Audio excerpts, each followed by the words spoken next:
Hello guys, good morning, welcome to my new blog. So আজকে ভাবছিলাম খুব তাড়াতাড়ি ঘুম থেকে উঠবো, কিন্তু দুর্ভাগ্যবশত ঘুম ভাঙেনি। আর এখন বাজতেছে প্রায় 1টার আশেপাশে। সো এখন উঠে পড়েছি, ফ্রেশ হয়ে নিয়েছি, দেন এখন আমরা ডিরেক্ট বেরিয়ে পড়বো বরিশালের উদ্দেশ্যে। Let's go. বাসা থেকে বেরিয়ে আন্টির দোকানে গিয়ে একটু চা খেয়ে আমরা বেরিয়ে পড়লাম। ভাই বেরোলাম, ধন্যবাদ সময় দেওয়ার জন্য। ঠিক আছে, বরিশাল আসবা কবে? কালকে বা পরশু দেওয়া ওকে, ঠিক আছে, যাও তাহলে, সাবধানে যাও। হ্যাঁ, এইখানে দাদা আমাদেরকে এগিয়ে দেওয়ার জন্য সামনে এসে একটা সিএনজি ভাড়া করে দেন আমাদেরকে সিএনজিতে উঠিয়ে দিল। আমি আর অনেক মিলে দুজনে চলে গেলাম ডিরেক্ট সায়েদাবাদে।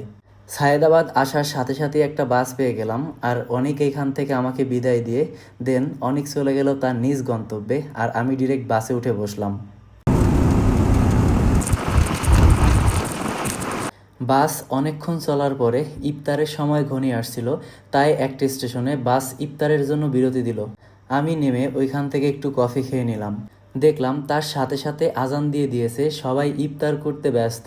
আর আজকে সারাদিনে ব্যস্ততার কারণে আমার লাঞ্চ করা হয়নি, আমিও বসে পড়লাম ইফতার নিয়ে।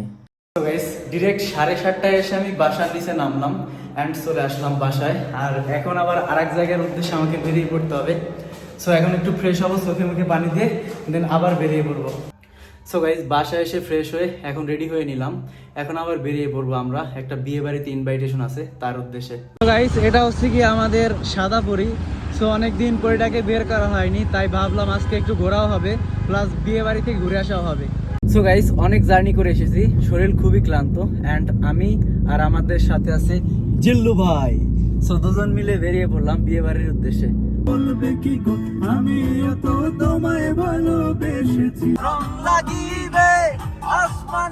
সো ওইখান থেকে আমরা দুজন মিলে ডিরেক্ট চলে গেলাম বিয়ে বাড়িতে। এটা হচ্ছে কি আমাদের নবদম্পতি। আর একটা মজার ব্যাপার, এই দাদার নামও রাজীব আর আমার নামও রাজীব। সো গাইস, আজকে এখানে এসে খুব ভালো লাগতেছে, কেননা আমার এলাকার ভাই ব্রাদার, মানে আমার আশেপাশে, আমার বাড়ির পাশের ভাই ব্রাদার অনেকে ঢাকাতে শিফট হয়ে গেছে কাজের পারপাসে, বিভিন্ন ক্ষেত্রে বিভিন্ন জায়গায় শিফট হয়ে গেছে, সবার সাথে আজকে দেখা হয়ে গেছে। সো এটা আমার জন্য খুব ভালো একটা পয়েন্ট। এটা হচ্ছে কি আমার একটা দাদা, ওটা হচ্ছে দাদা, এটা হচ্ছে একটা ভাই, এটা হচ্ছে একটা ভাই। তো সবার সাথে এনজয় করতেছি, মজা করতেছি। দাদা, আজকে কি সত্যি সত্যি বিয়ে করতেছেন নাকি? হ্যাঁ,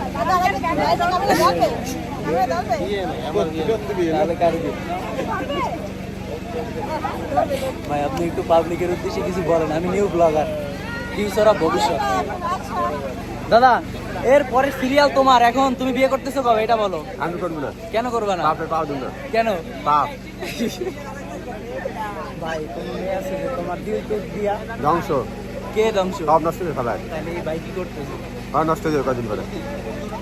কবে করবা? টাকা মানুষ করবো না ভাই। বিয়ে করবে না? তাহলে ভিডিও কিন্তু খুব বিষয়ে থাকবে। হ্যাঁ অবশ্যই, মনে থাকে জানো? অবভিয়াসলি না। ঠিক আছে, এই যে এরপরে সিরিয়াল তোমার, যদি না হয় তাহলে এই যে দেখছি। তারপরে সিরিয়াল এলাকার মধ্যে আমি আছি। আমি করছিলাম, হ্যাঁ, তুমি না, হ্যাঁ। টাকাটা আমি খাইছি, তুমি না। হ্যাঁ, তারপর এত তো হয়নি, ডায়লগ সম্পূর্ণ হয়নি ভাই, ডায়লগ সম্পূর্ণ করতে হবে। কোনো ডায়লগ দিলে তো মনে করো যে তোমার ভিডিও বাইরে হইবে না। তা ঠিক আছে, যাক। সো গাইস, এখানে আসার পরে এই একটা ফুলের তোড়া দেখতে পাচ্ছেন, এটা জিল্লুকে একটা বেইনে দিছে। এখন তুমি কি বললা তাকে? লুলু বাই দ্য ওয়ে, একটা ফুলের তোড়া, এত সুন্দর ফুলের তোড়া যদি আমাকে কেউ দিত, আই এম তো সো স্যাটিসফাই হয়ে যেতাম। বাই দ্য ওয়ে, জিল্লু তোমাকে দিছে, তোমার এক্সপ্রেশনটা একটু বলো। মোর অনেক ভালো লাগতেছে মনের মধ্যে। বৌদি, এই তোমায় আমি একটা প্রশ্ন করি, হ্যাঁ? এই যে আমাদের দাদা, তোমার এখন তো রানিং হাজবেন্ড, দাদা একটু মুচকি হাসি দাও। যাই হোক না কেন, এত adorable, beautiful, cute, dashing, excellent, fabulous, gorgeous, এত সুন্দর একটা হাজবেন্ড পাইছো, তোমার অনুভূতিটা কি এটা বলো। আমি তোমার কাছ থেকে কিছু শুনতে চাই, অনুভূতি নাই?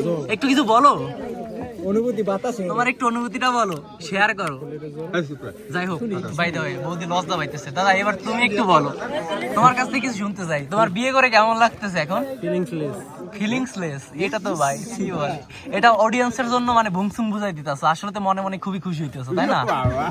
এটা না, তাহলে সব বুঝে প্রশ্ন করো। তাহলে তুমি এটা সবার উদ্দেশ্যে মানে কিছু বলো, যাতে মানুষ মানে বিয়ে করার জন্য মানে অনুপ্রেরণা পায়, আগ্রহী অনুপ্রেরণা। নিয়ম না মানে বিয়ে করাটা ভালো, না করা ভালো। দাদা তুমি কিন্তু একটা বড় ভুল করতেছো, বুঝছো? এই যে তুমি থাকতে বৌদি, দাঁড়াও দাঁড়াও, তুমি থাকতে বৌদি হাত দিয়ে খাইতেছে, এটা মানে কেমন খারাপ দেখায় না? এটা খারাপ দেখায় কি দেখায় না ভাই? কেন হাত দিয়ে খাই ভাই? তুমি খাওয়াই দিবা ভাই। হ্যাঁ হ্যাঁ, আরে আমি করতেছি না, এটা দিয়ে দেবানি। ওকে ওকে ঠিক আছে। ঠিক। মনে করবা কি রাজীব দা মানে আমরা, আর আমরা মানে আমরাই। তাই তো, এইটাই তো কথা। একসাথে সবাই খেতে বসে অনেক মজা করলাম অ্যান্ড এর মধ্যে দিয়ে আমাদের রাতের ডিনারটা কমপ্লিট করলাম। সো গাইস, খাওয়া দাওয়া কমপ্লিট করলাম অ্যান্ড এখানে যত লোকজন ছিল সকলেই প্রায় চলে গেছে, অল্প কয়েকজনে আছে। তাদের সাথে একটু কথা বলে দেন একদম ডিরেক্ট বেরিয়ে পড়বো বরিশালের উদ্দেশ্যে। ভাই তুমি একটু কিছুই বলো ভাই। বুধবার তোমার আমি দেখতে চাইতেছি। আমি তো বুধবার থাকবো, এটা ঠিক আছে, এবার তুমি একটু কিছু বলো। ওই পর্যন্ত কথা। এবার অন্য কিছু একটা বলো। বুধবার রাতে নদীর পাড়ে কথা হবে। নদীর পাড়ে ওইখানে আবার কি আছে হিডেন? ওকে তাহলে বৌদি বেরোচ্ছি। হ্যাঁ ভালো থাকবা। হ্যাঁ চলে যাচ্ছি। সো গাইস, এখন সব কিছু ওকে, খাওয়া দাওয়া কমপ্লিট করলাম অ্যান্ড তাদের কাছ থেকে বিদায় নিলাম আর গাড়িতে উঠে বেরিয়ে পড়লাম বরিশালের উদ্দেশ্যে।